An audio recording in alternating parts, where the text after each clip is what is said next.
infiniment notre Dieu Tunamtukuza sana Mungu wetu pour la grâce qu'il vient encore de nous accorder d'avoir ce moment dans sa présence. kwa neema ambayo ametupatia mara nyingine kuwa ndani ya uwepo wake. Que Dieu te bénisse Na Mungu akubariki d'avoir choisi la maison de kwa l'Éternel. kuweza kuchagua nyumba ya milele. Tu ne t'es pas trompé d'adresse, Haukukosea njia, mais tu haukupotea, as fait un bon choix. lakini ulifanya chaguo njema. En tout cas, que Dieu te bénisse. Kwa kweli Mungu akubariki. Amen. Amina. Ce que Dieu m'a mis à cœur de partager avec son peuple aujourd'hui, Na kile ambacho Mungu ameweza kuweka ndani ya roho yangu niweze kuzungumza na kabila lake kwa c'est un leo. thème formulé comme suit. Ni mada ambayo imetungwa namna ifuatavyo: Si vous vous sentez abandonné, que faire? kama umejisikia kama vile umetupiliwa, basi ufanye nini? Amen. Amina. Si vous vous sentez abandonné, que faire? Kama unasikia ndani mwako kama vile umeachiliwa, basi nakubidi kufanya nini? Amen. Amina. Pour cela, nous allons ouvrir nos Bibles Na sababu ya hiyo tutafungua Biblia et zetu on va lire quelques passages. na tutasoma mishairi fulani. Amen. Amen. Par honneur à la parole de Dieu, nous sommes debout. Kwa heshima kwa neno la Mungu, basi tutakuwa tukisimama.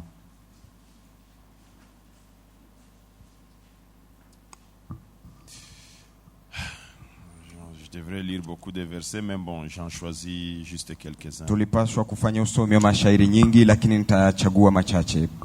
Je commence par Genèse, Ninaanza ndani ya kitabu cha Mwanzo chapitre 4, sura yake ya 4, du 3e au 7e verset. mstari wa 3 tunaenda hadi wa 7. Nous lisons au nom de Jésus-Christ. Na tunasoma katika jina la Yesu Kristo. Au bout de quelque temps, Caïn fit à l'Éternel une offrande de fruits de la terre. Et Abel, de son côté, en fit une de premiers-nés de son troupeau et de leur graisse. L'Éternel porta un regard favorable sur Abel et sur son offrande, mais il ne porta pas un regard favorable sur Caïn et sur son offrande. Caïn fut très irrité, et son visage fut abattu. Et l'Éternel dit à Caïn, « Pourquoi es-tu irrité? Et pourquoi ton visage est-il abattu? Certainement, si tu agis bien, tu relèveras ton visage. Et si tu agis mal, les péchés se couchent à la porte, et ses désirs se portent vers toi, mais toi domines sur lui. » Amen. Je suis dans Juge au chapitre 11. Ninaenda ndani ya Waamuzi sura yake ya Du 11. premier verset, nous descendons. Mstari wa kwanza hadi tunashuka. C'est l'histoire de Jephthé que beaucoup connaissent mieux. Ni historia ya Yefuta ambao wengi miongoni mwetu wanajua vizuri. Nous lisons au nom de Jésus-Christ. Na tunasoma katika jina la Yesu Jephthé, Kristo. les Galadites, était un vaillant héros. Il était fils d'une femme prostituée. Et c'est Galate qui avait engendré Jephthé. La femme de Galate lui enfanta des fils qui, devenus grands, chassèrent Jephthé et lui dirent, « Tu n'hériteras pas dans la maison de notre père, car tu es fils d'une autre femme. » Et Jephthé s'enfuit loin de ses frères. Il habita dans le pays de Tob. Des gens de rien se rassemblèrent auprès de Jephthé et ils faisaient avec lui des coups de main. Quelque temps après, les fils d'Ammon firent la guerre à Israël. Et comme les fils d'Ammon faisaient la guerre à Israël, les anciens des Galates allèrent chercher Jephthé au pays de Tob. Ils dirent à Jephthé, « Viens, tu seras notre chef et nous combattrons les fils d'Ammon. » Jephthé répondit aux anciens des Galates, « N'avez-vous pas eu de la haine pour moi et ne m'avez-vous pas chassé de la maison de mon père? Pourquoi venez-vous à moi maintenant que vous êtes dans la détresse? » Les anciens des Galates dirent à Jephthé, « Nous revenons à toi maintenant afin que tu marches avec nous, que tu combattes les fils d'Ammon et que tu sois notre chef, celui de tous les habitants des Galates. » Jephthé répondit aux anciens des Galates, « Si vous me ramenez pour combattre les fils d'Ammon et que l'Éternel est livre devant moi, je serai votre chef. » Les anciens des Galates dirent à Jephthé, « Que l'Éternel nous attende et qu'il juge si nous ne faisons pas ce que tu dis. » Et Jephthé partit avec les anciens des Galates. Le peuple le mit à sa tête et l'établit comme chef, et Jephthé répéta devant l'Éternel à Mitzpah toutes les paroles qu'il avait prononcées. Amen. Amina. On devait lire aussi 1 Samuel, Na ilitubidi kusoma Samueli wa kwanza chapitre 1er sura yake ya kwanza et quelques versets là-bas. na Je crois qu'il faut les lire. na Amen. nafikiria kwamba tutayasoma. Le premier livre de Samuel, Kitabu cha kwanza cha au Samueli chapitre 1er. na tunaanza kwa mstari wa Je prends kwanza le premier et le deuxième na verset d'abord. nitasoma mstari wake wa kwanza na wa pili. Je lis au nom de Jésus-Christ. Ninasoma ni katika Il y avait un homme de Ramathaïm Tsophim, de la montagne d'Ephraïm, nommé Elkana, fils de Jéroham, fils d'Elihu, fils de Tobu, fils de Tohu, fils de Zaph, Ephrasien. Il avait deux femmes, dont l'une s'appelait Anne et l'autre Pénina. Pénina avait des enfants, mais Anne n'en avait point. Amen. Je prends 6 et 7. Ninaruka mstari wa 6 na wa 7. Sa rivale lui prodiguait des mortifications pour la porter à s'irriter de ce que l'Éternel avait rendu stérile. Et toutes les années, il en était ainsi. Chaque fois qu'Anne montait à la maison de l'Éternel, Pénina la mortifiait de la même manière. Alors elle pleurait et ne mangeait point. 10 et 11. Naenda kwa mstari wa 10 na 11. Et l'amertume dans l'âme, elle pria l'Éternel et versa des pleurs. Elle fit un vœu en disant, Éternel des armées, si tu daignes regarder l'affliction de ta servante, si tu te souviens de moi et n'oublie point ta servante, et si tu donnes à ta servante un fils, je le consacrerai à l'Éternel pour tous les jours de sa vie, et le rasoir ne passera point sur sa tête. Amen. Amen. Bon, juste un dernier petit verset. Je finis Shairi dans ya mwisho. Hébreux chapitre 11. Ndani ya Waebrania sura yake ya 11. Je prends juste le 6e verset. Nitasoma tu mstari wa 6. Amen. Amina. Hébreux chapitre 11, Waebrania sura ya juste le 11. 6e verset. Tunakamata tu mstari wa 6. Nous lisons au nom de Jésus-Christ. Tunasoma katika jina la Yesu Kristo. Or, sans la foi, il est impossible de lui être agréable. Car il faut que celui qui s'approche de Dieu croit que Dieu existe et qu'il est le rémunérateur de ceux qui le cherchent. Amen. Amina. Maintenant. Tukae.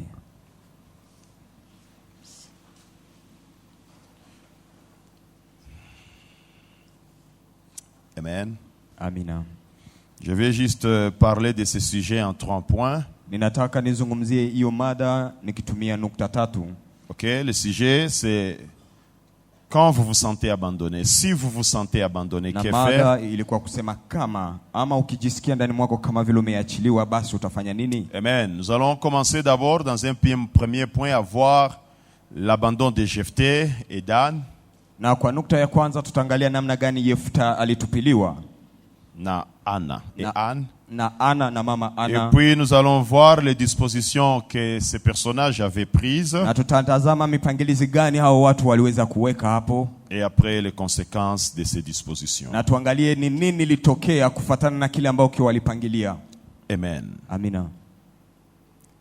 L'histoire de Jephthé, Na historia ya Yefuta, pour ceux qui lisent la Bible, kwa wale ambao ni wasomi wa Biblia, ils connaissent un peu l'histoire de Jephthé. basi wanajua hiyo historia ya Yefuta. Parlant de Jephthé, la Bible dit que c'était un vaillant héros. Kwa kuzungumzia maisha ya Yefuta, Biblia inamuita kama vile shujaa mkubwa. Mais on recule un peu pour parler de sa vie, surtout de son enfance ou de son jeune âge. Lakini ndani ya hiyo hadithi tena wanarudi nyuma ili waweze kuzungumzia historia yake ama na utoto wake. On nous dit que Jephthé était né de Galate. Wanasema kwamba Yefta alizalika toka huku Galati.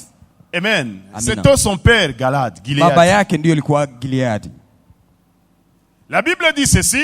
Biblia inasema hivi, Après que ses papas aient eu Jephthé, baada ya huyu baba kumzaa Yefuta, il y a encore une autre femme. basi kukakuwa mwanamke Et mwingine, cette femme lui donna une progéniture. na huyu mke akampatia uzao wengine. Peut-être Jephthé, c'était le fils que papa avait obtenu avant de se marier. Ni kama vile Yefta ama saa zingine Yefuta ni mtoto ambaye alizalika baada ya baba afunge harusi. Qu'est-ce que la Bible dit de Jephthé? Basi Biblia inasema nini kuzungumzia La Yefuta? Bible dit que lorsque les enfants dans la famille étaient en train de grandir, Basi Biblia inasema wakati hao watoto wote walikuwa wakikomanda ndani ya jamaa, il va arriver un moment donné où maintenant les fils, qu'on dirait légitimes, les fils du mariage, basi commençaient maintenant à indexer Jephthé. ikafika wakati ambao hao watoto ambao walizalika toka hiyo ndoa wakaanza sasa kumshweta vidole huyu On Yefuta. commençait à donner à Jephthé une étiquette. Wakaanza kumpatia majina fulani. Jephthé, toi tu es bâtard. Wanasema wewe kabisa ni mtoto ambaye Tu hana es wazazi. fils de la prostituée. Wewe ni mtoto wa kahaba. Aujourd'hui on dirait Na kwa wewe ni leo haramu en Swahili. wanaweza kumuita sijue haramu kwa Swahili ya watu wa Zanzibar. OK. Sawa. Et cette histoire a continué. Basi na hiyo historia ikaendelea. La Bible dit que Jephthé sera contraint de fuir. Biblia inasema sababu ya hiyo Yefuta akashurutishwa akimbie. Ça veut dire il n'avait pas su supporter cet étiquetage, ces indexations, si bien que Jephthé sera obligé de fuir. Ni kusema hakuweza kustahimili hiyo majina yote ambao walimpatia na basi akashurutishwa kukimbia. Vous savez, quand quelqu'un décide de prendre fuite, Unajua wakati mtu anaamua kupiga mbio c'est que les kukimbia, flèches qu'on est en train de diriger contre lui sont allées d'aller toucher son ni cœur. kusema ya kwamba hiyo mishale ambao wako wanamtupia ameelewa ya kwamba inaenda kugusa roho Et il yake, trouve qu'il ne saura pas supporter. na anaelewa ya kwamba hataweza kustahimili. Mais ce qui pouvait encore plus faire mal à Jephthé, Na ile ambayo iliweza tena kumuumiza sana Yefuta c'est lorsque ces gens lui disent, tu vas pas hériter avec nous. ni wakati wanamwambia aseme hautariti pamoja En nasi. fait, l'héritage dans l'ancien temps avait un sens très pertinent. Kwa kusema kweli, hiyo uriti katika hizo zamani za kale ilikuwa kabisa na nafasi kabisa ya Ça veut mzuri. dire, si on te dit, tu vas pas hériter, Ni kusema wakikwambia wewe hautariti, autrement dit, on était en train de te renier même ta paternité ou ton affiliation. ni kusema kwa namna ingine walikuwa wanakataa ya kwamba wewe hauko wa hiyo jamaa kabisa. Parce que, bon, c'est aujourd'hui que on peut voir des fils qui se débrouillent chacun sa manière. Mais dans la tradition, si nous voyons comment est-ce que Abraham avait vécu, c'est le parent principe qui devait donner de l'héritage à son enfant pour qu'il commence la vie. Comme on dit aujourd'hui, baba alipashwa patia mtoto mwanzo. Amen. Ni kwa hali ya leo ndio mnaona watoto wanaanza kujipiganisha wenyewe, wanaanza kujipigania. Lakini kwa wakati wa kale, kama vile tunaona ndani ya maisha ya baba Abraham, ni wazazi ndio walimwanzia, wanampa mwanzo. J'ai prie Dieu que toi, parent chrétien, et que moi, parent chrétien, que Dieu nous donne des moyens pour que nous puissions donner à nos enfants leur mwanzo, leur héritage. Oui, bien-aimé, c'était comme ça. Wewe mzazi Mkristo na mimi mzazi Mkristo, Mungu atubariki ili tuweze kuwapatia watoto wetu mwanzo ya maisha. Avant de partir, Abraham s'était assuré qu'il a fait quelque chose pour chacun de ses enfants. Na mbele baba Abraham aweze kuhamishwa, alihakikisha kwanza ya kwamba amemwachia kila mtoto mwanzo yake. Bon, mais aujourd'hui, il y a un autre sens. Hein? Lakini leo hiyo imepatiwa tena. Quand le parent t'a fait étudier, il t'a déjà donné mwanzo. Na watu wanazungumza kwamba wakati mzazi amekusomesha ni kusema amekupa mwanzo. Amen. Sawa. Parce qu'aujourd'hui, la matière grise, c'est un grand fonds de commerce. Sababu leo kuwa na akili ni mwanzo kabisa ya unaweza kutumia. Alikusomesha kutenda itumikisha unapata maisha. La matière l'intelligence que les parents t'ont donnée, tu peux l'utiliser pour commencer ta vie. Nyingine forme ya kupatia watoto mwanzo. C'est aussi une autre forme d'héritage. Et donc dans l'ancienne conception, ni kusema namna ya kupangilia mambo huko kale. L'héritage, c'est ça ce qui même t'identifiait à une famille. Hiyo urithi ndio ilikuwa inahakikisha ya kwamba wewe ni wa hiyo jamaa. Même les filles de Chélopade qui étaient parties voir Moïse pour dire non, nous avons aussi droit à notre héritage. Walienda kumuona Musa wakamwambia nasi tuna haki ya kuwa na urithi wa baba yetu. Parce que c'était ça l'identification. Sababu hiyo ndio ilikuwa kama vile ya kuhakikisha anwani ya mtu kwa jamaa. Quand on te dit tu n'auras pas d'héritage, ça veut dire hauko wetu, wewe hauna baba, hauna mama, wewe haupaswi kupata urithi, ni kama vile wanakuambia wewe hauna haki ndani ya hiyo jamaa, hauko wa hiyo jamaa. Et même spirituellement, hata kiroho. La Bible dit que nous sommes co-héritiers avec Christ. Biblia inasema tuko warithi pamoja na Kristo. Amen. Amina. Si nous sommes appelés enfants de Dieu, kama tumeitwa wana wa Mungu, c'est parce qu'il y a un héritage qui nous attend. Na ni sababu kuna hiyo urithi ambayo inatungojea. Salut, la vie éternelle. Wokovu na uzima wa milele. Amen. Amina. Et donc si on te dit spirituellement tu n'as pas droit à l'héritage, donc ton sort c'est l'enfer. Kiroho akikwambia seme wewe hauna urithi, ni kusema ile ambayo inakungojea ni moto wa milele. Alors ses frères disent tu vas pas hériter avec nous. Basi huyu Yefuta ndugu zake wakamwambia wewe hautapata urithi pamoja na sisi. Le gars va fuir. Basi huyu ndugu akakimbia. Amen. Amina. Il va pas supporter ça. Yeye hakuweza kustahimili hayo mambo. Il se trouve abandonné à son triste sort. Akajikuta kabisa ameachililiwa mwenyewe kwa kile ambacho kinamfikia. Amen. Amina. Nous allons voir ce qu'il a fait après sa fuite. Na tutatazama ni nini alifanya baada ya kukimbia kwake. Oui, bien-aimé. Ndiyo mpendwa. Tout le monde peut se sentir abandonné. Na kila yoyote unaweza kujisikia kwa muda fulani kama vile umeachiliwa. Même ceux qui sont à côté de toi peuvent penser que tu es bien et pourtant toi tu sens que tu es abandonné quelque Hata part. wale ambao wako kando yako wanaweza kutazama wanafikiria kwamba uko vizuri, lakini wewe ndani mwako nasikia unasema nimeachiliwa. Voyons un peu l'image de Anne, la maman de la Basi mère de tutazame Samuel. kwa machache hiyo picha ya mama Ana. Anne s'était sentie aussi abandonnée. Huyu mama Ana kwa muda fulani akajisikia kama vile ameachiliwa. Mais son mari, Lakini, nous avons lu l'histoire. Tumesoma hiyo historia. Il s'est agi d'une famille. Ilihusu jamaa fulani. Papa c'était Elkana. Na baba ilikuwa ni Elkana. Il avait des femmes, Penina et Anne. Alikuwa na wanawake wawili, Penina na mama Ana. La Bible dit que Anne n'avait pas d'enfant, elle était stérile. Mama Ana alikuwa tasa, hakuwa na mtoto. Alors sa rivale Penina la mortifiait chaque jour. Basi huyu mke mwenzake alikuwa kila siku akimuumisha roho. La Bible dit ceci. Biblia inatuambia le hivi. mari faisait tout.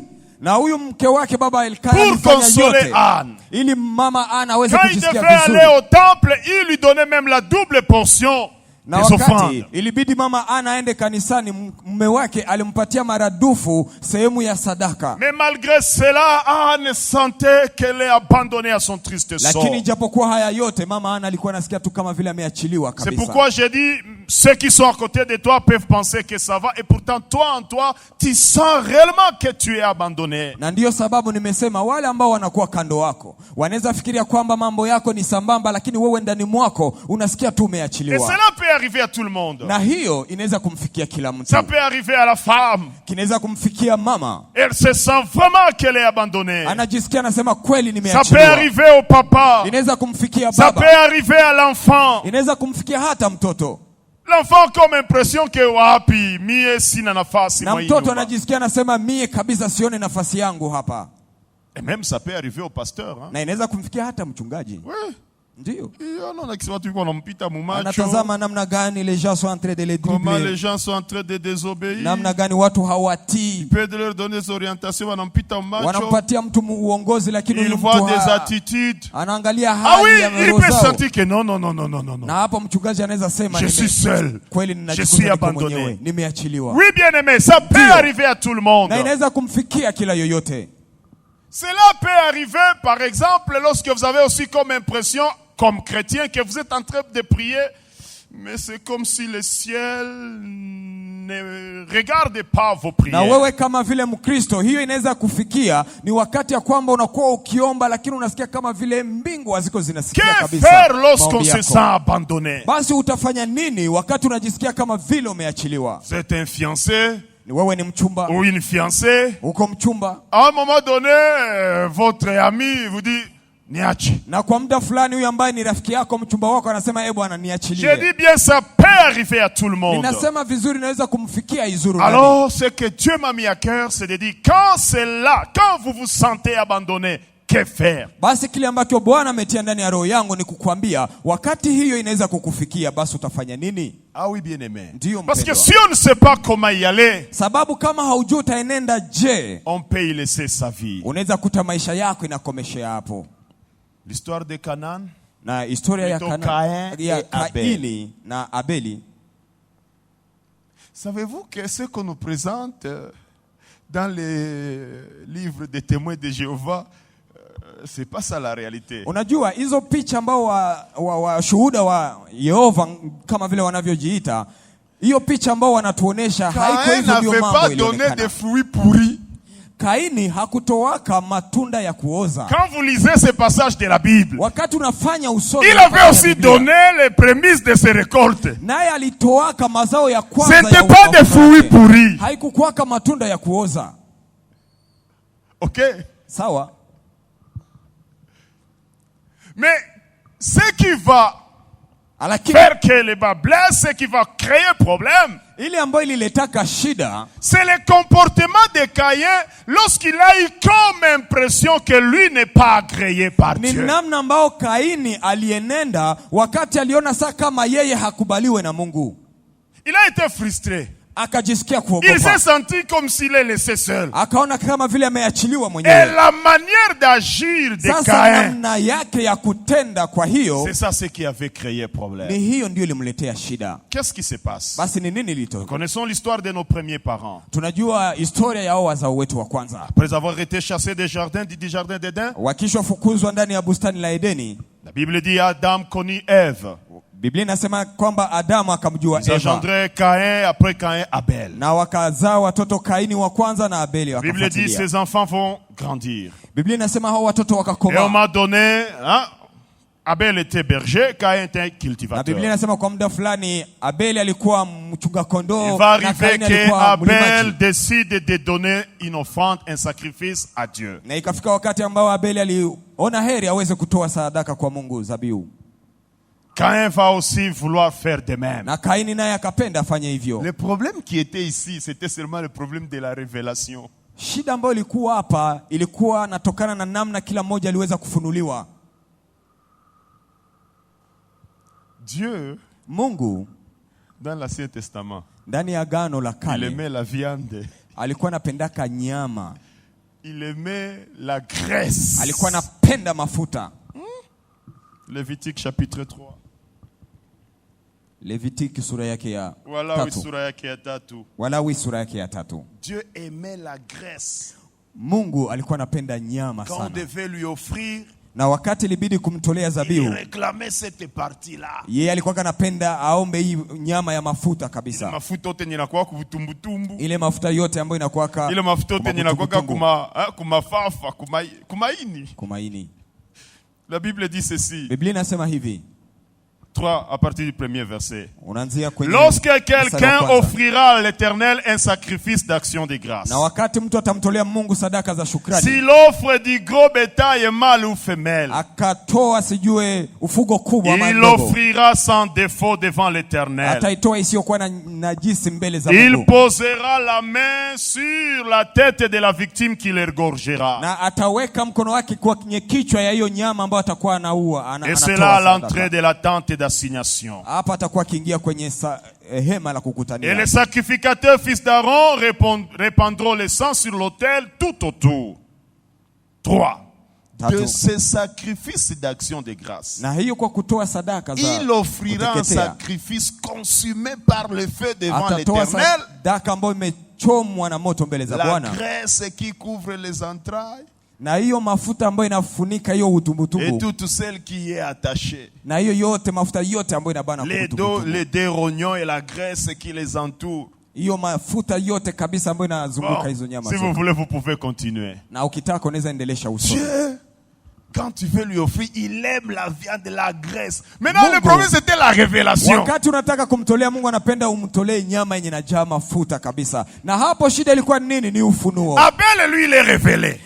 Abeli alifunuliwa, Il va tomber sur l'offrande ou l'holocauste ou le sacrifice que Dieu agrée. basi chaguo yake kaenda angukia kwa aina ya sadaka ambayo Mungu C'est là où j'ai anapendezaka dit, nayo. Caïn n'avait pas donné des fruits pourris Basi comme on hapo les ninarudilia, présente. Kaini hakutoa sadaka za kuoza C'était ama aussi matunda ya des gros kuoza, fruits. kama vile naye aliletaka sijue matunda kubwa kubwa, Ma pastèque, il y a sijue Caïn. pasteki ya kubwa kubwa. Mais le problème n'était pas révélé, il ne savait pas ce que Dieu agrée. Lakini shida ya Kaini ni kwamba alikuwa hajue Mungu anapendaka Maintenant, nini, quand il trouve que Dieu a agréé l'offrande d'Abel, na wakati aligundua ya kwamba Mungu anafurahia sadaka ya Abeli, il est frustré. basi akajisikia kuwa Il se sent kukosa, aussi comme s'il est abandonné. akasikia kama vile naye ametupiliwa. Maintenant, sa réaction. Sasa namna ambayo aliweza kuenenda, Pour lui, la réaction, c'était la révolte. basi namna ya kuenenda yake ilikuwa La kuinuka, méchanceté. kuonesha ukali.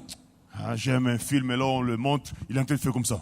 Wanaonesha ndani ya filamu ambayo iko kabisa na sirika kabisa, iko naonesha kama vile anakasirika, C'est là où Dieu lui avait dit, Caïn, na ni Caïn. hapo ndio Mungu akamwambia Le péché Kaini, se couche devant ta porte. dhambi imelazwa Si kwenye tu mlango agis wako. bien, tu vas relever ton Na visage. ukatenda Caïn. vizuri Ça veut dire utananyanyua le uso problème yako. n'était pas encore au niveau de ses offrandes, de ce qui a été agréé ou pas. Mais la réaction de Caïn, après qu'il ait comme impression d'être Ni frustré. kusema shida ilikuwa haikuwa kusema sadaka ambao Kaini alitoa ama Abeli, lakini ilikuwa matokeo namna gani alienenda baada ya hiyo kujisikia kama vile Quand nous ameachiliwa. sommes en train de vouloir étudier, que faire lorsque vous avez comme impression que vous êtes abandonné, que vous êtes frustré? Ndio maana tuko tunajifunza, basi mtu anaweza kuenenda je wakati amesikia ndani mwake kama vile ameachiliwa.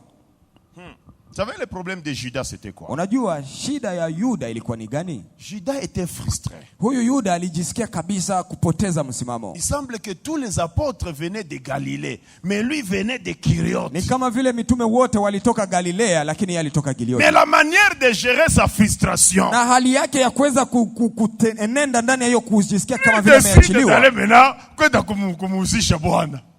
yeye akajisikia tu aende basi amuzishe Yesu Kristo. Judas était frustré. Huyu Yuda alijisikia ndani mwake kama Il vile était haiko aigri. moja wa wengine, akajisikia Il hana s'était furaha. senti comme s'il est abandonné. Il est Alikuwa seul. anajisikia sasa kama yeye iko pembeni, hawamkubali sawa sawa na wengine. Ah, angalia. Mimi nawaambia tujishe le babor, tutagabulia maskini. Bwana nakataa. La jutu ni mie ingekuwa ni Galilea angeliitika. Non, Judas, c'est pas Hapana ça. Yuda, haiko hiyo. Quand on se sent abandonné, Na wakati frustré, unajisikia kama vile umewekwa marginalisé, kando, vous avez cette haki yako impression. haiheshimike. Ah oui, bien-aimé. Ndio mpendwa, Qu'est-ce qu'il faut faire? basi takubidi kufanya nini? Judas se comportant comme ça, il va trahir le Fils de l'homme. Na hali ya kuenenda ya Yuda wakati alijisikia hivyo, akaenda kumuzisha mwana wa mtu. Akona basinda mafu biaribike Akasema basi na mimi biaribike. nibaoneshe kiamuro yangu. Mais après la Bible dit, on Lakini avait baadaye dit, il aurait été souhaité qu'il ne soit né. Biblia inamalizia kusema same ingelikuwa vema huyu Yuda asizaliwa. Ça veut dire qu'il faut faire attention, bien Ni aimé. kusema inabidi kufanya Je dis angalisho. bien, tout le monde peut se sentir frustré. Ninasema kila mmoja anaweza sikia kama vile Tout le monde ameachiliwa. peut se sentir abandonné. Kila mtu anaweza sikia kama vile Tout le ametupwa monde mbali. peut se sentir comme si lui n'est pas agréé. Kila mtu anaweza kujisikia sasa kama vile yeye Je dis hakubaliki. même l'enfant, même le parent, même le Ninasema, pasteur. hata mtoto, hata mzazi, hata mchungaji mwenyewe. Mais que faire lorsque vous vous sentez abandonné ou vous avez l'impression d'être Na abandonné, basi utafanya d'être nini frustré? wakati utajikuta ama utajisikia kama vile umeachiliwa? Amen. Amina. Là où nous avons lu par rapport à Jephthé, Na pale ambapo tumesoma historia ya Yefuta, la Bible dit ceci. Biblia inasema hivi, Lorsqu'on lui dit, tu ne vas pas hériter avec nous. wakati walimwambia hautarithi pamoja na sisi. Je vous dis, dans l'ancien temps, ça c'était vraiment très grave. Ninakwambia kabisa ndani ya wakati ya zamani huko, hiyo ilikuwa kabisa ni kitu kia hatari. La Bible dit ceci. Biblia inasema hivi, Jephthé va s'éloigner.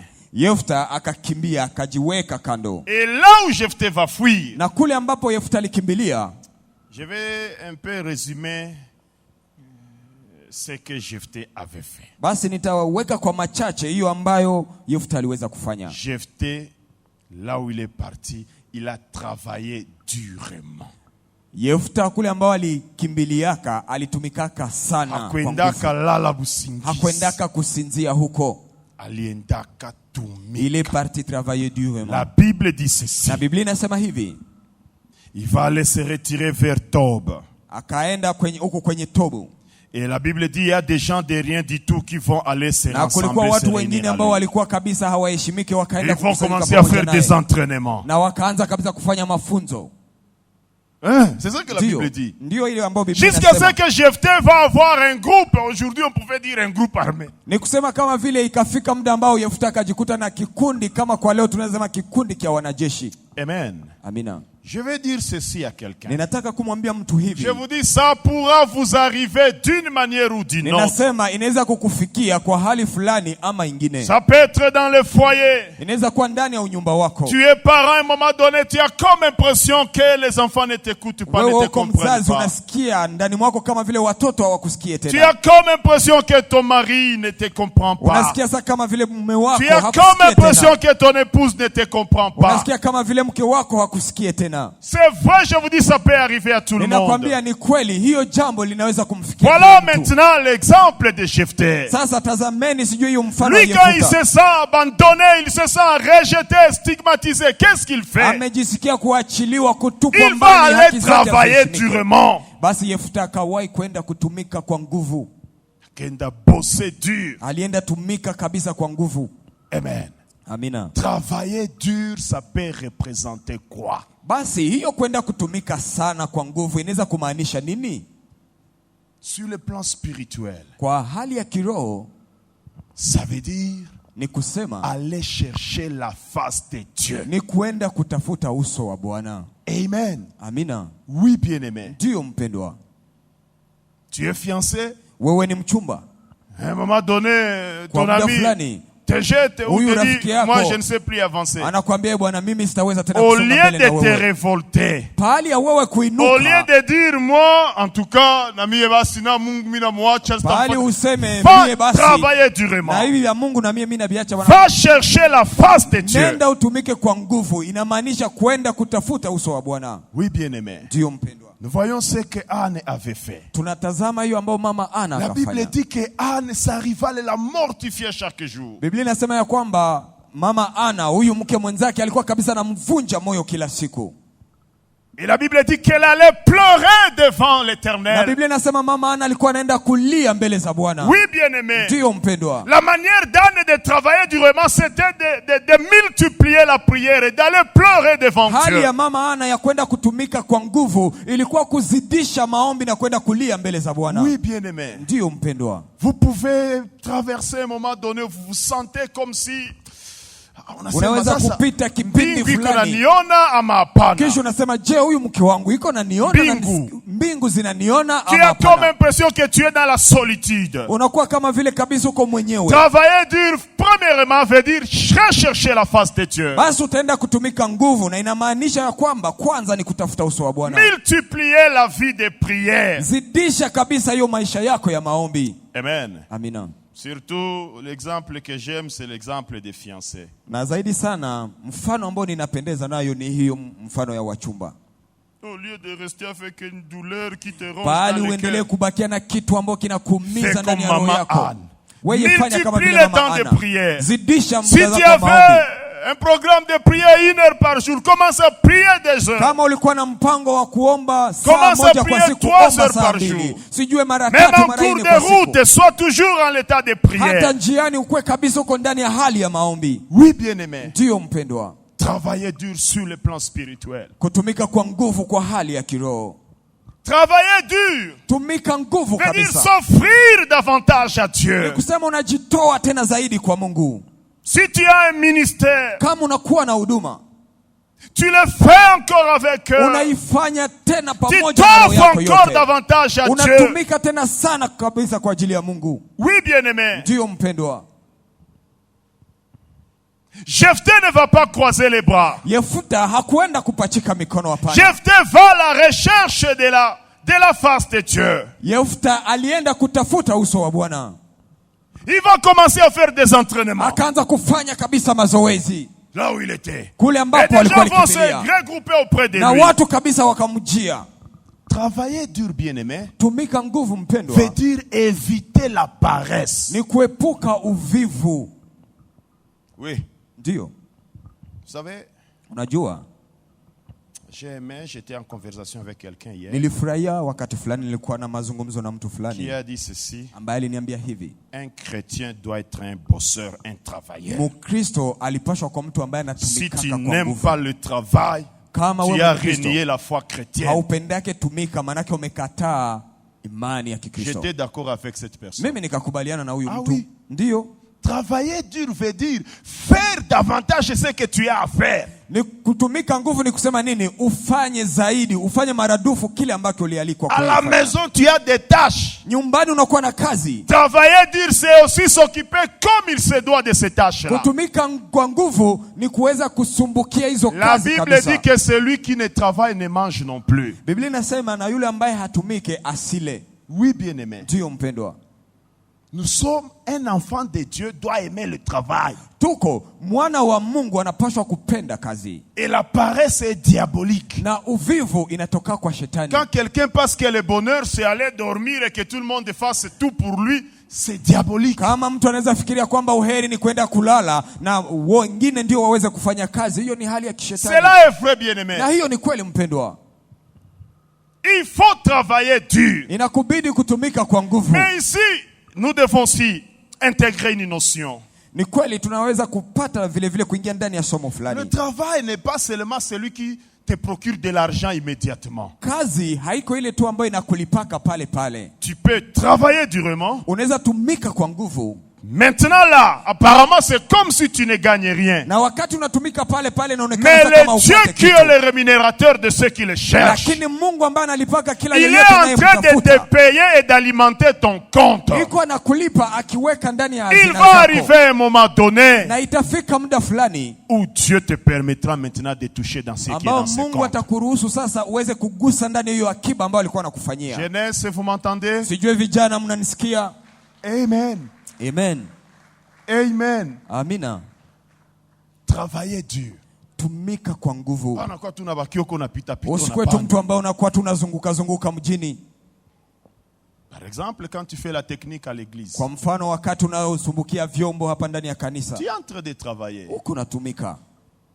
Tu fais ça très bien. Na Tu unaifanya veilles, tu fais la vizuri. maintenance des fils. Unakeshea, Tu unakuja, laves les appareils, tu les époussettes plutôt. unakosoa vyombo ambavyo vimeharibika, Peut-être unatosha à vumbi. l'église, on n'a pas de moyens pour te payer un salaire, mais tu le fais constamment Saa avec zingine eux. kanisani hakuna mapato ili Tu es wakulipe en train de mshahara, travailler. lakini unatumika kwa nguvu hapo. Même si tu n'as pas un salaire immédiat physique, hein, Ijapokuwa hauna mshahara hapo Dieu, hapo, lui, il est en train de te payer, il est en train d'alimenter ton compte. Mungu iko anakulipa na iko naweka ndani ya hazina Il yako. arrivera un jour, il te permettra maintenant d'accéder à ces trésors ou soit à cette réserve Na là, itafika à muda cette ambao épargne. Mungu atakuruhusu uende kugusa sasa hiyo akiba ambayo alikuwa anakufanyia. Bongo papa Roger. Ndio, ni kweli mzee.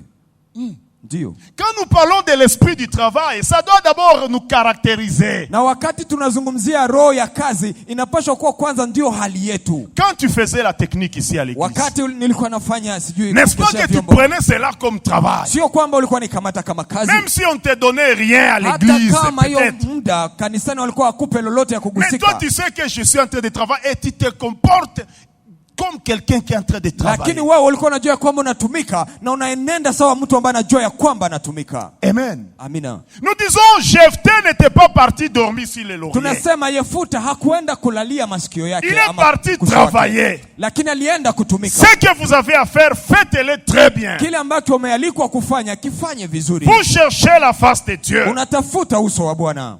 Vous multipliez votre temps de prière. Unazidisha wakati yako ya kuomba. Voilà ce que Jephthé avait fait. Tazama ile ambayo Yefuta alienda kufanya. Amen. Amina. Je répète et je dis ceci. Ninarudilia nikisema Toutes hivi. les fois que vous pouvez vous sentir, Na muda yote ambao unaweza kujisikia, sentez que vous êtes abandonné. unasikia kwamba vile umeachiliwa, Il faut aller travailler durement. nenda utumike kwa nguvu. Oui. Ndio. La prière, il faut multiplier la prière. Zidisha, endelea kuomba kwa nguvu. Il faut chercher la face de Dieu. Tafuta uso wa Bwana kwa nguvu. Unajitakasa Kabisa sana. unatafuta, unaishi maisha ya utakaso kwa nguvu. Kama uko na huduma yenye Mungu amekupatia Si tu as un ministère que Dieu t'a donné une unaifanya responsabilité, bien. unaifanya kabisa kwa nguvu vizuri. Si tu as des tâches même au niveau domestique, il faut le faire très bien. Kama unakuwa hata na kazi ambayo umepewa huko nyumbani, unazifanya vizuri. Voilà ce que Jephthé était parti faire. Tazama kile ambacho Yefuta wakati alikimbia, kile ambacho alienda Autre kufanya. chose que je constate, c'est Jephthé. Na kitu kingine ambacho nimegundua kwa Yefuta, Jephthé a gardé le bon cœur Yefuta aliwekaka ndani mwake roho et mzuri la droiture. na kupenda kabisa. Pourquoi maisha je ya dis uongofu. ça? Basi kwa nini La ninasema Bible hivi? dit ceci. Biblia inatuambia Pendant hivi. que Jephthé, il est déjà chassé, on l'appelle enfant un fils de prostituée, il est là en train de Wakati travailler. Yefuta alikuwa amekimbia, ameitwa mtoto wa kahaba, La Bible akakimbia dit akaenda il y tumika. guerre en Israël. Biblia inasema huko Israeli Les kukatokea vita. Ammonites vont attaquer Na Israël. Waamoni walikuwa wanapiga vita Israeli. Eh bwana, Ndugu, kama kweli ulienda uko natafuta uso wa Mungu, si réellement tu es parti chercher la face de Dieu, kama kweli uko natumika si réellement tu es en train de Uko na travailler possède. durement spirituellement, kwa kiroho, et Dieu voit réellement na comment tu es en train Mungu de iko travailler, naona kabisa kwa kweli uko natumika kwa nguvu, binajulikanaka na ces binaonekana. choses-là se font voir. Oui, bien-aimé. Les enfants d'Israël savaient que où le bois kwenye alienda bwana Jefte alishapata kibali. Watoto wa Israeli wakati walikuwa ndani ya vita walijua kwamba kule ambapo Yefta aliendaka ameisha kupata kibali. Vite na bakuia. La guerre est là. Banashindwa vita. Ils ne savent pas quoi faire. Banasema rien. Ils se disent Mkongo haina haya. Le dos n'a point honte. Oui. On va voir Jefte. Tunaenda kumtafuta Yefuta. Pourquoi j'ai dit que Jefte avait gardé le bon cœur? Basi kwa nini ninasema Yefuta alichunga na moyo mzuri? Quand on vient chercher Jefte, wakati ndugu zake walienda kumtafuta, akuwafukuzaka. Il n'avait pas demandé à ses frères de s'en aller. Aseme museme kenye munahitaji. Kasema dites-moi ce que vous cherchez. Qu'est-ce que vous voulez que je fasse pour vous? Na akamwambia na mi conditions zangu ni hivi na hivi. Et il a présenté ses conditions. Le bon cœur. Roho mzuri. La droiture. Kupenda kabisa hali ya unyofu. Beaucoup de gens perdent. Watu wengi wanapotezaka. Pourquoi? Kwa nini? Lorsqu'ils sentent comme s'ils sont frustrés ou abandonnés, wakati wamegundua ama wamesikia kama vile wametupiliwa, ils utilisent la méchanceté. Sasa hapo ils utilisent l'orgueil. Wanaanza kutumia uzalimu, sijui roho mbaya, ils utilisent le péché. Wanaanza kutumia zambi. Ah, le péché est mauvais, bien-aimé. Unajua zambi ni mbaya mpendwa. Le péché c'est vraiment une arme d'autodestruction massive. Zambi ni silaha ambao wewe mwenyewe unaikamata, unaanza kujaribu nayo. Quand toi-même tu commences à développer des murmures en toi, wewe mwenyewe unaanza kunungunika ndani mwako na tia fujo, tu vas finir par te détruire. Utamalizia kujaribu mwenyewe. Toutes les fois que vous pourrez vous sentir frustré ou abandonné, évitez le péché. Wakati yote unaweza sikia kwamba umetupiliwa, usitumie zambi. Évitez l'orgueil. Epuka kiburi. Évitez la méchanceté. Epuka hiyo uzalimu, ukali. Choisir l'humilité, kunyenyekea, le bon cœur, roho mzuri, la justice na haki. Amen. Oui, bien-aimé. Ndio mpendwa. Unaweza koko mama. Tu peux être une maman. Nona bwana na kukwaza. Tu vois, c'est ton mari qui te vexe. Na weye usichafukie mwili vitu. Ne cherche pas à t'essuyer et faire la même chose que lui. Cherche la sanctification. Tafuta haki ya Mungu. Cherche la justice de Dieu. Oui, bien-aimé. Dieu mpendwa. Tafuta aussi. Vous savez le diable fait quoi? Unajua shetani anafanyaka nini? Shetani anapendaka kuingize tu muka injustice kamoya. Le diable cherche seulement à introduire dans l'injustice pour qu'il trouve par où passer. Il faut éviter d'être injuste dans la vie. Inabidi kuepuka kukosa haki ndani ya maisha yako. Même si tu es dans une situation où tu te sens frustré, abandonné, ou tu sens vraiment que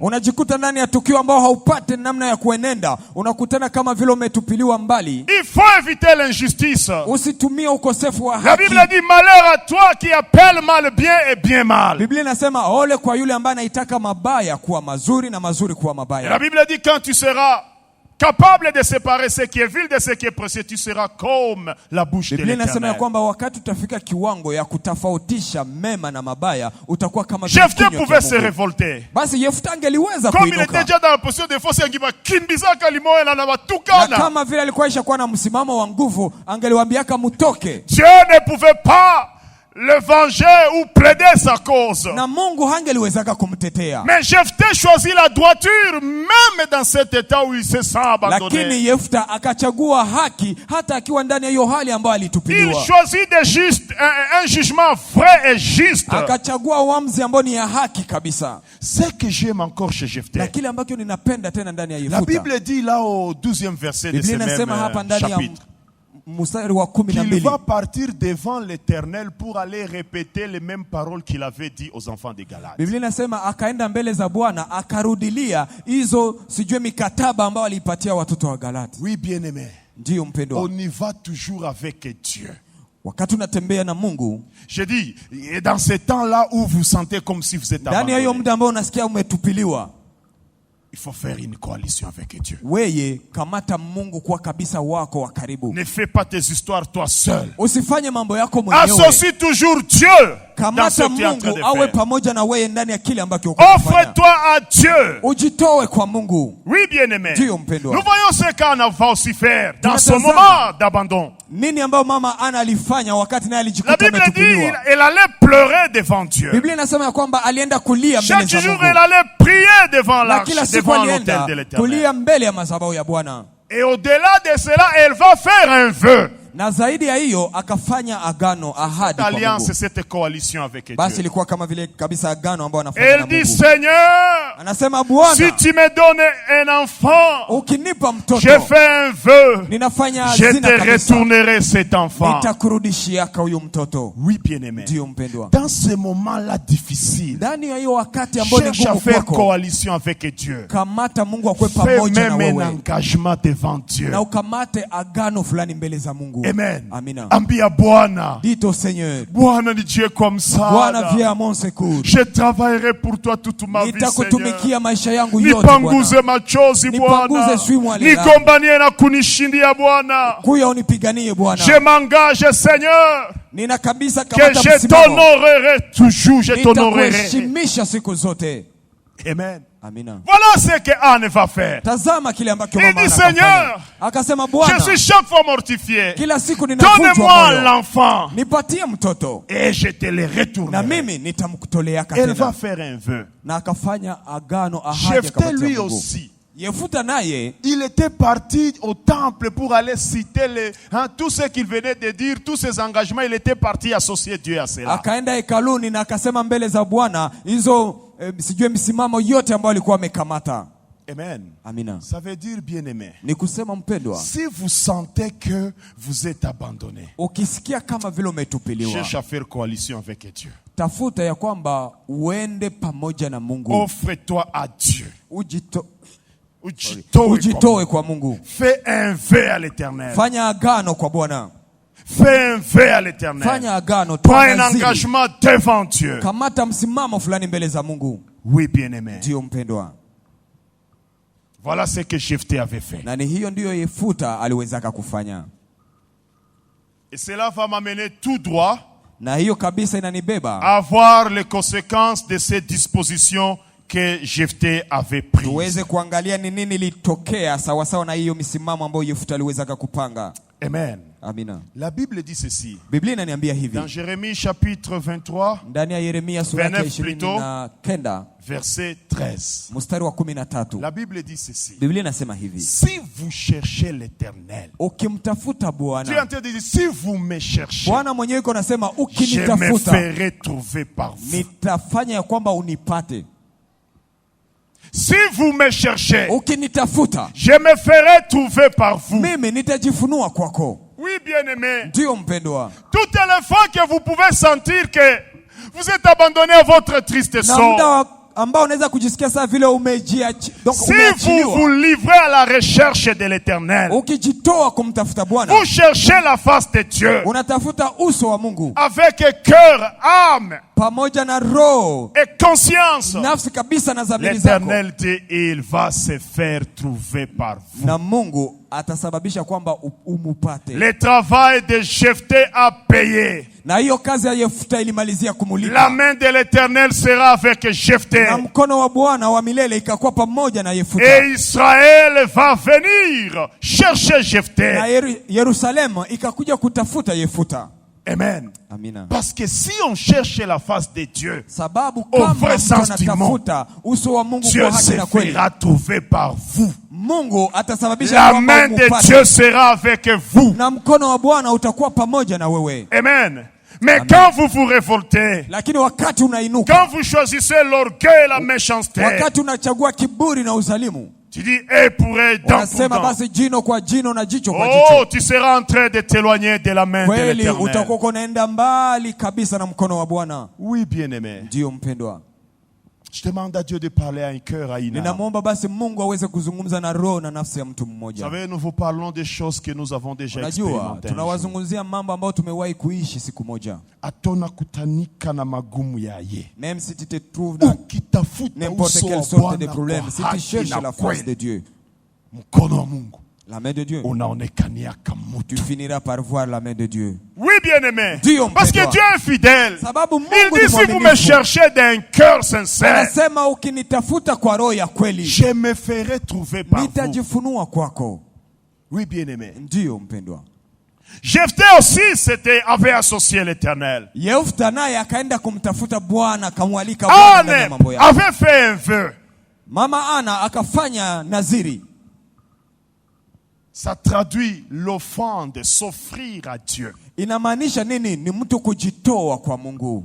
Quand vous vous offrez à Dieu, Wakati unajitoa kwa Mungu, Dieu déclare dans sa parole, Malachie chapitre 3 Mungu et verset anaangalia ndani 10. ya neno lake Malachie chapitre 3 sura verset yake ya 10. 3 mstari wa 10. Il dit que si vous me mettez à l'épreuve, Anasema seme mkinitia ndani ya amedonna, munanijaribu kwa unanijaribu kunitolea, kwa kunitolea, vous allez voir si je ne vais pas ouvrir les écluses du ciel mtaona kama sitafungua hata madirisha za mbinguni pour vous bénir. ili nipate kuwabariki. Amen. Amina. Ça veut dire quoi? Inamaanisha nini? Quand tu es dans ces moments de rejet ou Wakati, d'abandon, où tu as comme impression que tu es seul, tu es hiyo wakati abandonné, ambao unajikuta ndani ya upekee, tu t'offres à Dieu. unajitoa kwa Mungu. Si même il faut offrir à Dieu, tu offres à Kama Dieu. inabidi kumtolea Mungu namtolea. Si même il faut faire un vœu, tu fais un vœu à Kama inabidi l'Éternel. kufanya naziri, unafanya naziri S'il y a mbele un za Mungu. sacrifice, donne, offre ça à Kama inabidi Dieu. kutoa sadaka fulani ya dhabihu, ufanya hiyo mbele za Il Mungu. va ouvrir les écluses du ciel Na à ta atafungua faveur. madirisha za mbinguni kwa ajili yako. Oui, bien-aimé. Ndio mpendwa. Vous pouvez dire, mais moi je n'ai rien à offrir à Dieu. Unaweza sema mie sina kitu kia kumtolea Vous Mungu. pouvez vous offrir vous-même à Dieu. Unaweza kujitoa mwenyewe kwa Mungu. Tu peux offrir ta vie à Dieu, qu'elle soit un sacrifice d'une odeur agréable. Unaweza à Dieu. kutoa maisha yako ikuwe kama vile zabihu ya harufu nzuri mbele za Mungu. Tu choisis la consécration. Unachagua kujiweka Tu wakfu. choisis la sanctification. Unachagua maisha ya Tu utakaso. choisis la pureté. Unachagua kujiweka safi. La Bible dit quand vous donnez à Dieu, Biblia inasema wakati c'est unamtolea une Mungu manière de l'éprouver. ni namna ya Il va ouvrir les écluses du ciel. hata kufungulia madirisha za mbinguni. Oui, bien-aimé. Ndio mpendwa. Tu es en train de donner une stratégie à quelqu'un. Mungu iko nampatia mtu mayele, hali fulani ya kutembea. Amen. Amina. Tu es dans une entreprise, Uko ndani ya kituo tu te fulani, sens marginalisé. unasikia kama vile haki zako On haziheshimiki. bloque ton salaire. Wanafunga On mshahara peut payer wako. tout le monde, mais toi on ne te paye pas. Wanalipa watu wote Que lakini tu wewe sens comme si wanakuachilia. tu es seul. Unasikia kama Tu vile es uko en peke train de yako. donner à quelqu'un des stratégies. Mungu iko nampatia mtu hali ya kuenenda. Si tu cherches la face de Dieu, Tafuta uso wa tu Bwana. t'offres à Dieu. Unajitoa Le kwa Mungu. sacrifice et l'offrande à Dieu. Hiyo kujitoa au sadaka Pousse ambazo Dieu unapatia à Mungu. ouvrir les portes du ciel. Itamsukuma Mungu kufungua madirisha Et ya il va mbinguni. faire descendre la pluie de bénédictions dans ta vie. Atanyeshesha mvua ya baraka juu ya Il maisha va yako. débloquer ce qui était bloqué. Atafungua kile ambacho kilikuwa kimefungwa. J'ai toujours dit ceci. Mimi ninakuwa nazoea Quand vous kusema suivez hivi. le Seigneur, Wakati unamfuata vous Bwana, n'êtes pas le premier à suivre wewe Dieu. sio wa kwanza Vous kumfuata n'êtes Bwana. pas le premier à traverser, je ne sais pas, telle ou telle autre circonstance. Haiko wenjo wa kwanza kupitia hiyo tukio ambao unakuwa Quand ndani. on s'offre à Dieu, Wakati unajitoa quand on kwa fait Mungu un vœu, un engagement devant wakati Dieu, unafanya et aziri, qu'on est hatua sérieux fulani dans mbele za cet Mungu, engagement, na unabaki na msimamo wa sawa ndani ya hiyo Dieu anga, ouvre les écluses du ciel. Mungu anamaliziaga kufungua madirisha za mbinguni. Voilà que cet enfant Tazama huyu mtoto qui était rejeté, ambao alitupiliwa, qui était étiqueté, yeye ambao walikuwa wampatia majina, enfant, fils de wewe prostituée, mtoto wa kahaba, il est parti bosser dur. akaenda Il kutumika est kwa parti nguvu, chercher la face de Dieu. akaenda kutafuta uso wa Bwana, Il a fait une coalition avec Dieu. akapatana na Mungu,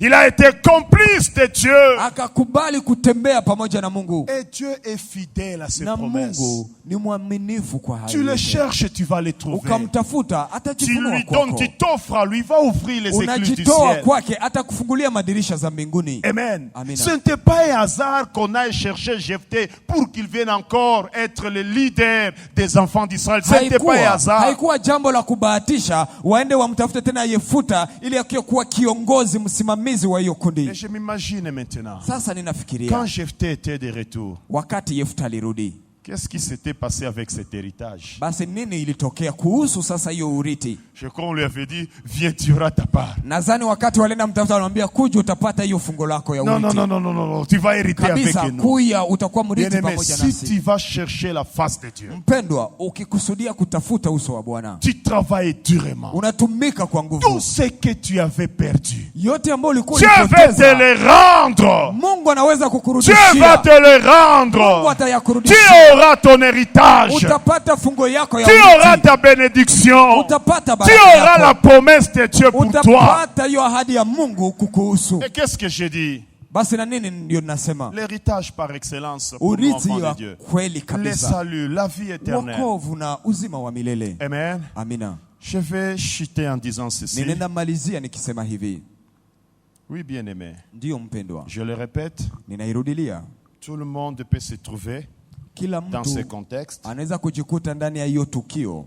Vous sentez être abandonné. Unasikia kama vile Vous umeachiliwa. sentez rejeté comme Jephthé, comme Anne. Umetupiliwa kama ya Yefuta ama kama vile mama Ana. Mais si vous jouez mal votre carte, Lakini ukaenenda vibaya. vous allez être errant comme Sasa Caïn. utamalizia kutangatanga kama vile Kaini. Caïn qui est frustré. Kaini ambaye anasikia Et qui woga na choisit mwake. Na hiyo woga inamtuma La kuchagua méchanceté. kabisa ukali. Oh. Anasema kwa nini basi? Si je suis le gardien de mon frère Basi Abel, mimi ndio mlinzi wa huyu oh, kaka yangu. l'impolitesse, Basi akatoa ukosefu wa l'orgueil, adabu na il a kiburi. fini dans l'errance. Akamaliza kukuwa mtu wa Le kutangatanga. problème, c'était pas qu'il avait offert à Dieu des petits fruits Shida haikuwa pourris. Non, kwamba alitoa matunda ya kuoza. il était frustré, mais n'avait pas su comment aller dans sa frustration. Alisikiaka boga na kukosa msimamo ndani mwake na hakujua namna gani Il ataenenda. choisit l'injustice. Akachagua kukosa Même haki. si on est frustré, Hata kama unasikia uoga restons ndani dans la mwako, droiture. baki ndani ya Restons msimamo dans ulio la sawa. justice. Baki ndani ya haki. Dieu est fidèle. Mungu ni mwaminifu. Amen. Amina. Oui, bien-aimé. Ndiyo mpendwa. Alors, nous disons ceci. Tunasema hivi. Quand vous vous sentez frustré, Wakati unasikia vous vous uoga, sentez abandonné, unatupiliwa, vous avez comme impression que vous n'êtes pas agréé. unasikia kama vile wewe haukubaliki. Le ciel se méfie de vous. Unasikia sasa kama mbingu haikuangaikie. Va chercher la face de Weye, Dieu. enda tafuta uso wa Bwana. Tafuta uso wa Bwana. Cherche la face de Dieu. Kama ulikuwa unaomba moya kusiku, Si tu omba pries mara 1 fois par 10. jour, commence à prier 10 fois par jour. Offre-toi à Dieu comme un sacrifice. Ujitoe kwa Mungu kama vile zabihu. Cherche la consécration. Tafuta kabisa Cherche la ujiweke wakfu. sanctification. Tafuta maisha ya Cherche la utakaso. piété. Tafuta utakaso. Utakaso, utawa. Utawa. Kama kuna kazi yenye unafanyia Mungu, Si tu yenye as un travail que tu wanakupatia, faisais pour Dieu, uko mwombaji, omba tena. tu es intercesseur, continue toujours Mungu à amekupa prier. ile mzigo. Mungu amekupa hiyo mzigo. Kama ni kazi ya nyumbani, Si fanya c'est à hayo la bien. maison, des travaux Kuna sukule le domestiques, fais-le masani très bien. bien. J'ai dit que kazi haiko tu ile nyewe banakupatia pesa pale pale. Nilisema, Kwa kazi kazi- yenye ulikuwa unafanya Mungu iko naiona yeye na Yesu atakulipa. Kazi sio tu ambayo inakuletea pesa hapo hapo, lakini kuna nyingine ambayo inalipwa baadaye. Travaille durement. Wewe tumika kwa nguvu. Chasse la paresse. Tosha uvivu. Cherche la face de Dieu. Tafuta uso wa Bwana. Prie. Omba. Marche dans la justice. Tembea ndani ya haki. Coalise avec Dieu. Na ukamate kabisa msimamo pamoja na Mungu. Aie foi en Dieu. Na uwe na imani kwa Mungu. Ne perds jamais la confiance en Dieu. Usikose Crois kutumainia que Dieu Mungu. existe. Amini ya kwamba Et c'est lui Mungu le yupo. rémunérateur de ceux qui le cherchent. Na yule ndiye analipaka wale wanaomtafuta. Nakwambia, Je te dis, Bwana Mungu atajionesha kwako. atajifunua kwako. Bwana atakuonekania. Mungu atajitokeza mbele zako. Atakuonekania. Amen, amen. Bwana Bwana atakuonekania. atakuonekania. Haiko njo wa kwanza kufata Mungu. Tu n'es pas le premier à suivre Dieu. Madirisha na milango ya mbinguni atakufungulia hayo. Dieu va ouvrir les églises et les fenêtres, les portes Tembea du tu ciel. mtoature. Tembea kabisa ndani ya Procédure. Tafuta Wewe uso wa fata Bwana. na utafute uso wa Bwana. Alipanguzaka Ana machozi. Amen. Amen. Que Dieu te bénisse, maman. Na Mungu akubariki mama. Amen. Amina. Alipanguzaka Ana machozi. Amen. Urithi ya Yefuta aliirudiliaka tena akapata zaidi juu. Bakamwambia sasa wewe ndio unakuwa jiji, unaanza sasa tawala vyote, unaanza ongoza vyote. Amen. Et la vie éternelle Na uzima wa milele est là. iko hapo. Voilà ce que Dieu m'a mis à cœur de partager Basi avec son peuple. tazameni kile ambacho Bwana aliweza kuweka ndani ya roho On yangu niweze acclame très fort pour kuzungumza la na kabila gloire de lake. notre Dieu. Tunashangilia kwa nguvu kwa ajili ya utukufu wake.